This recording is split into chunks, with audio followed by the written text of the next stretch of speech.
L'homme ne vivra pas de pain seulement, mais de toute parole qui sort de la bouche de Dieu.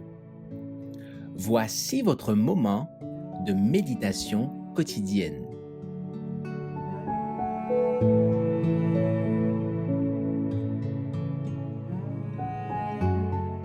Le prix de la rédemption, le 16 février. Il est entré une fois pour toutes dans le lieu très saint, non avec le sang des boucs et des veaux, mais avec son propre sang, ayant obtenu une rédemption éternelle. Hébreux 9, verset 12. Toute âme a de la valeur aux yeux de Dieu, car elle a été rachetée par le sang de Jésus-Christ. On a parlé de la période juive comme d'une période sans miséricorde ou sans grâce. À ceux qui formulent une telle déclaration, on peut appliquer les paroles du Christ aux Sadducéens. Vous ne comprenez ni les Écritures, ni la puissance de Dieu. Marc 12, verset 24. La période de l'économie juive fut caractérisée par l'une des plus merveilleuses manifestations de la puissance divine. Le système même des sacrifices avait été conçu par le Christ, étant donné à Adam pour préfigurer la venue du Seigneur qui devait porter les péchés du monde et mourir pour sa rédemption.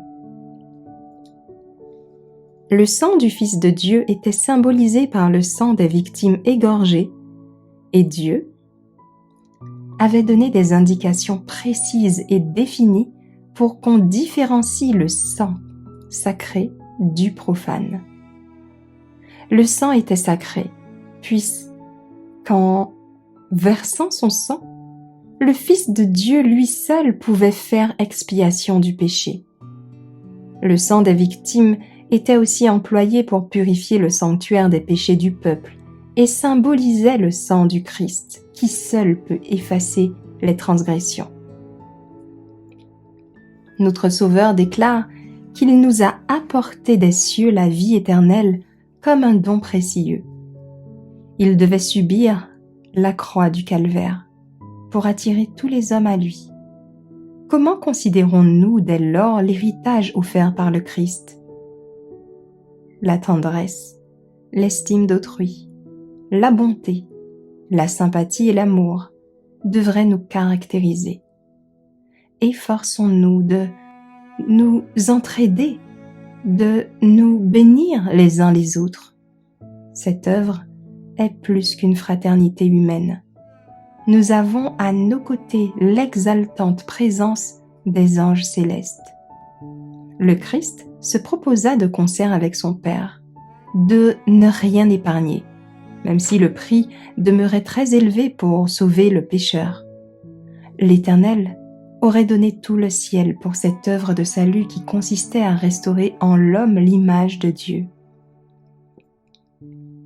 Être un enfant de Dieu, c'est s'unir avec Christ dans le Père, c'est se mettre à l'œuvre avec ferveur, avec un amour capable de sacrifice, pour fortifier, pour bénir les âmes qui périssent dans leurs péchés.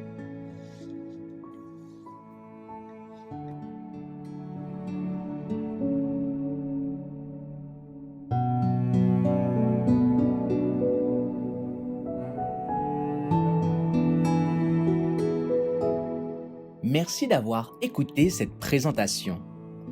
Assurez-vous de nous rejoindre demain pour votre moment de méditation quotidienne avec lereste.org.